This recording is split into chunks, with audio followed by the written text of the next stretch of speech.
Hello, friends of the orchard.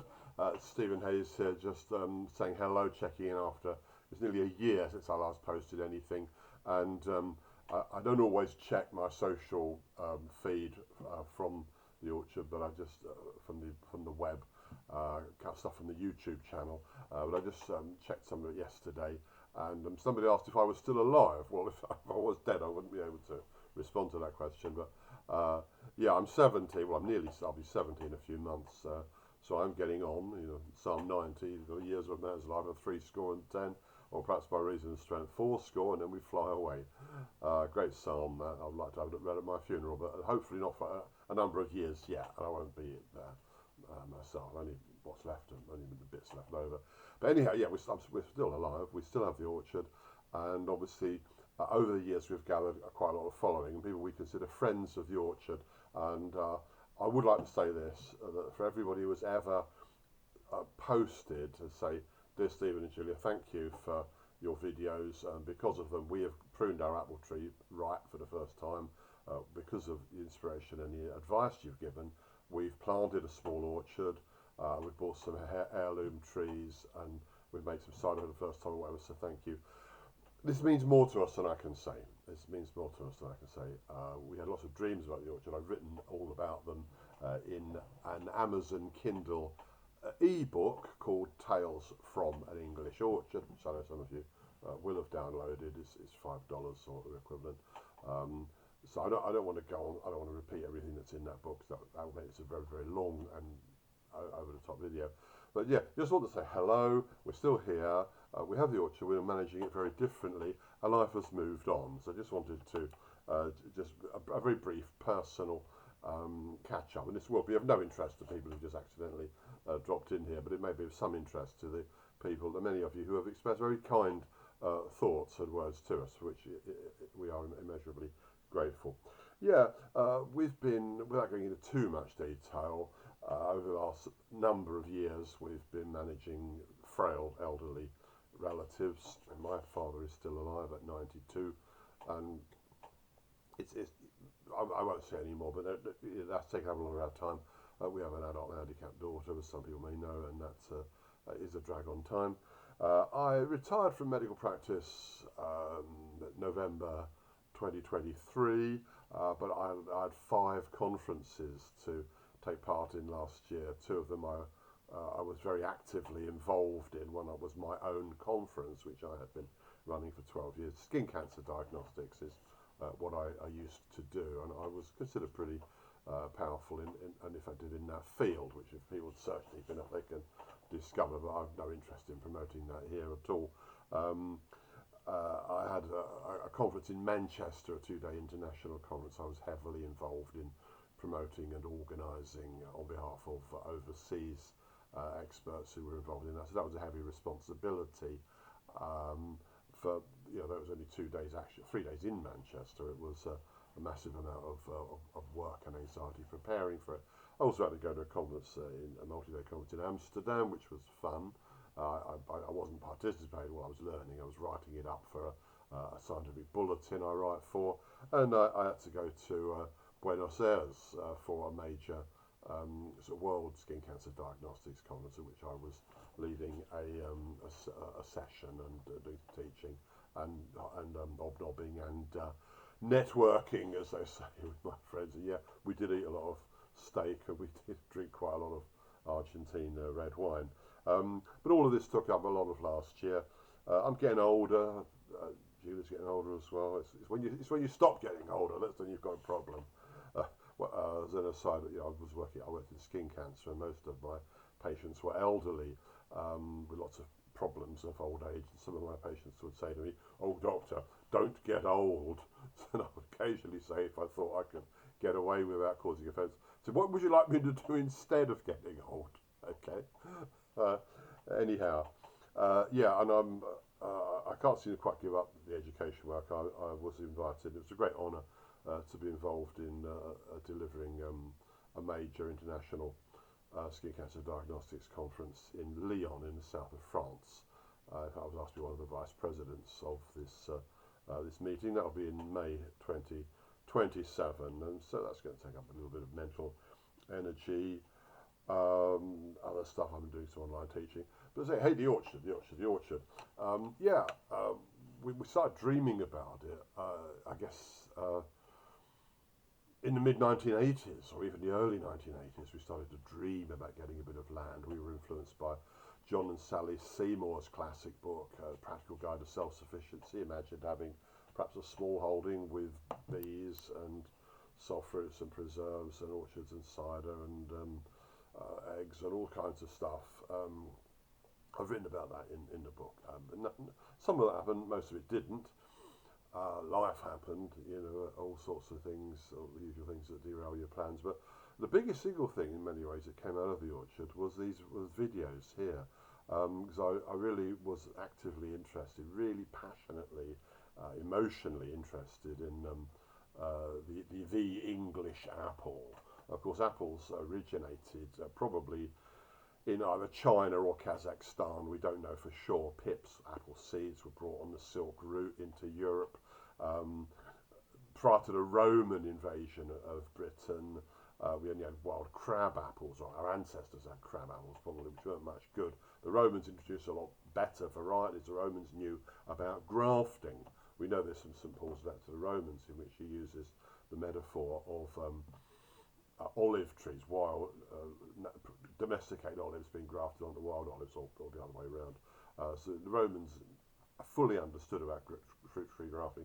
So certainly, what have the Romans ever done for us? Well, certainly the Romans did introduce better apples. After the Norman invasion in 1066, Normandy is great for apple growing. If you want to taste some really, really nice cider, Normandy in France is a good place to try. It's a good place to visit. But after the Norman conquest, a lot more apples varieties were brought in from France. So yeah, the best of our apples originally came from Europe, and prior to that from the Far East. So the apple did not originate in England, but in England, I do mean England rather than Britain. I'm not saying the Scots and Russia have done nothing, but primarily England, more than any other country on the planet, crossed and recrossed and fiddled around with and tested and tried and enjoyed and named and propagated and showed the Royal Horticultural Society had a role, and has produced this incredible heritage of apples, which I became romantically fascinated with. And we thought, hey, we'll do something to preserve these apples. We grew a load. We took them to farmers markets for quite some years, about 12, 13 years. But anyway, the cost of things went up. We had to pay £300 a year to have third-party insurance. I mean, third-party insurance for selling raw apples to people, but they wouldn't. In the end, we were getting home on a Sunday. Originally, the markets, some of them were Wednesday, some were Thursday, some Friday, some Saturday, some Sunday. But over time, they nearly all moved to Sundays. So we were working Saturday to pack the car or the van up, drive to the market, get out of bed at 6, set the market stall up at 9, sell fruit, or try to sell fruit from 10 till 2, or was it 9 till 1? I can't quite remember. And by the time we'd packed up and got home and sorted out and counted the money, we'd taken maybe £300, and it had cost us £160 in expenses. So we looked at each other one day and thought, what a flipping quack are we doing this for? And so we quit, which was a shame.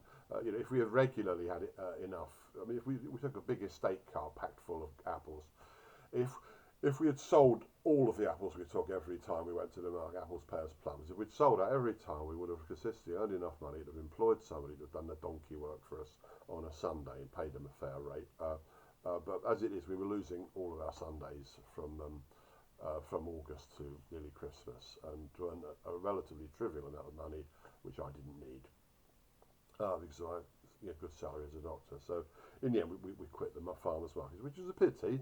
People say, "Oh, couldn't you do this? Couldn't you do that? Couldn't you do the other?" No, we couldn't. People say, "Why don't you have sheep at the orchard?"